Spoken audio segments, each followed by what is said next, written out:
Joining me now is the Nationals leader, David Littleproud. David, first of all, a bit of a surprise, not an entire shock. Donald Trump talking about 25% tariffs for all steel and aluminium going into the United States. This would affect us like it potentially would have in 2018 until Trump was talked out of it by Joe Hockey. So how worried are you about this morning? What should the government be doing? Well, exactly. In terms of what happened when we were in government, we were able to send Joe Hockey there to be able to put a cogent argument about carving Australia out. And unfortunately, we've got an ambassador there that's made disparaging comments about the president, and we've got a Prime Minister that's made disparaging comments about the president. So it's important that dialogue's opened up urgently, if they've even given that opportunity, and that we're carved out. This is a moment where the Albanese government will be held to account about their ability to deal with the new president. And when you make disparaging comments about leaders in other parts of the world, sometimes it comes back to bite you. And unfortunately, it could be the Australian economy that gets the bite. The conditions haven't changed. The same arguments that Joe Hockey made are perhaps even further strengthened, because now we have an AUKUS deal in place, and over the weekend we've had Richard Marles going over to Washington DC and be able to confirm that Trump is aware of it and he's happy with the deal. So there's even a stronger argument here, isn't there? Exactly. And this is a test for Anthony Albanese and Kevin Rudd. And I think it's going to take real leadership. And the Prime Minister is going to have to lean into this. But whether President Trump is prepared to accept that, considering what the Prime Minister and the Ambassador has said previously about him, it just makes me worry that we're not going to get that special treatment, even though we cut our first cheque to the United States when Richard Marles went over there handing it to them. And yet there still looks as though Australia could be caught up in this. We have real issues around where this could end, and it's important we have real leadership. It was a catch-all last time as well. Are you really saying that Trump would be potentially that petty as to worry about personal remarks from an individual such as Kevin Rudd? Well, what I'm saying is that it's important we leverage our relationship through AUKUS and the strong relationship we had under our government with the Trump administration, that they're able to go in and leverage that and be able to carve ourselves out. It's Team Australia.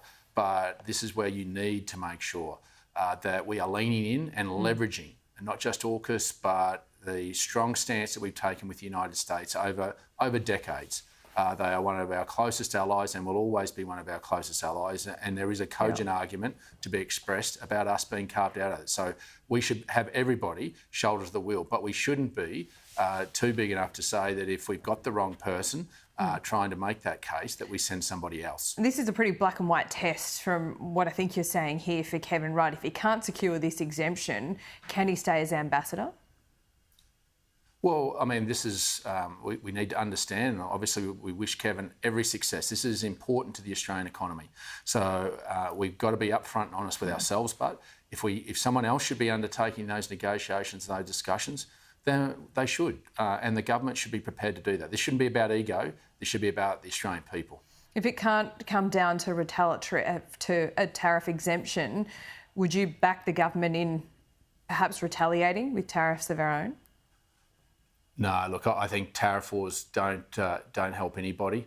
We're a trading nation, and I can tell you that tariffs, not even imposed on us, but imposed on other parts of the world, still have inflationary impacts for us in what we consume. So what we need is a rules-based order of trade.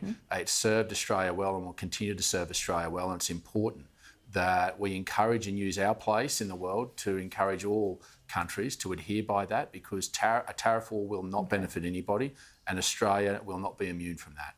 All right, let's talk about Victoria at the weekend as well. So much to actually mull over and take. What's your take out there? Yeah, look, this is Labor heartland, and to see such a big swing, I think would put shutters down the spine of every federal Labor MP that's sitting there today. I think, obviously, there is a lot of pain out there, and the Australian people understand, particularly in Victoria, where there's been an intersection of a very poor Victorian Labor government and now a federal Labor government that's no better.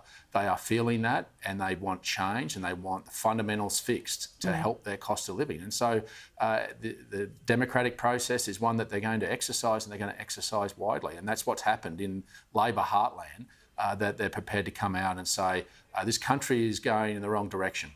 And we can't afford to keep going the way we are. There needs to be change. Yeah, I mean, when we talk about state elections and state by-elections, often, yes, there's always a little bit of a crossover into the federal sphere, particularly in an election year, David. But how much of you do you think was directed at Jacinta Allan rather than Anthony Albanese?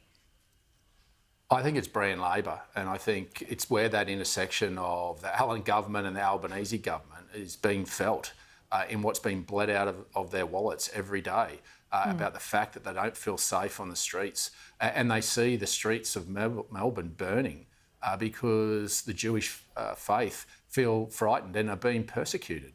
And I think that is what the Australian people want to see fixed, and they're not seeing anything being brought forward from both the state and federal government in achieving that. We're not taking anything for granted. There's a lot of work for us to do, but we'll have clear policies that are simple and getting back to basics to get the country back on track. We just can't keep spending your money to solve the nation's problems. You need to pull the policy levers that'll do that and send the right signals, and you need to do that in a timely fashion. It was really interesting to see that Redbridge poll and that graphic that we showed you just earlier, particularly for me. Last time at the election, I was talking to you about the so-called women problem that the coalition had in getting candidates for safe seats, but also women voters. That seems to have dissipated if you look at those numbers, and also, from the focus groups as well. I've got to say, I speak to Simon Welsh every week. We've seen this big announcement at the weekend, the Albanese government spending almost half or more than $500 million on women's health. So perhaps they knew about these numbers before they were published today and are seeing it in their own research. But that announcement alone, is that something the coalition would just get on board with? Is that an easy thing to say, yep, we're bipartisan on that? Oh, we've made it clear that we fully support this. This is an extension of the work that we started in government around endo clinics, and it's long overdue. And I think this shouldn't be about one side or other taking credit for it. I think it's probably long overdue and one that should have been done earlier. And finally, I think credit where credit's due. The government's announced it, and it is locked and loaded. No matter the result of the federal election, we intend to continue that work, and we'll continue to look for other ways to continue to support women, particularly through some of the unique challenges, health challenges they have. And I think that should have bipartisan support. Are you trying to hide Barnaby Joyce? No. I mean, Barnaby, like every other shadow minister, will be expected to be out there across the electorates. We just want to make sure it's coordinated in terms of we're not got two shadow ministers turning up at once. I think a little bit of Canberra bubble coming to the newspapers on the weekend. Barnaby will be expected to be out there and campaigning, particularly around Veterans Affairs. So you haven't put any restriction on his travel?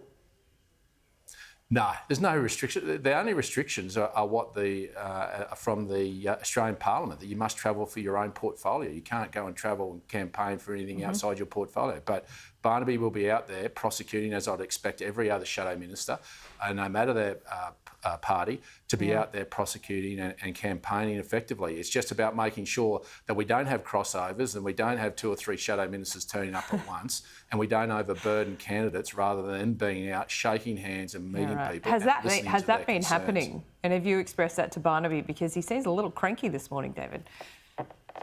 Oh, I don't think he's cranky. I think we're just cranky to be in Canberra. We'd rather be out there. And this is about us making sure that we utilise all our shadow ministers effectively in being able to articulate our messages. And that's what Barnaby will do. That's what I'll be doing. That's what Bridget McKenzie will be doing. All our ministers, both Liberal and National, and making sure that we're targeting them, particularly in areas that we need to win. So you'll see a lot of Barnaby, you'll see a lot of us all, but it's making sure that we don't have double ups. I would have thought that's just common sense. Okay, love a bit of common sense. David, great to talk to you. Enjoy Canberra. Try and enjoy Canberra. It's not that bad. We'll see you soon. Yeah, oh well. See ya.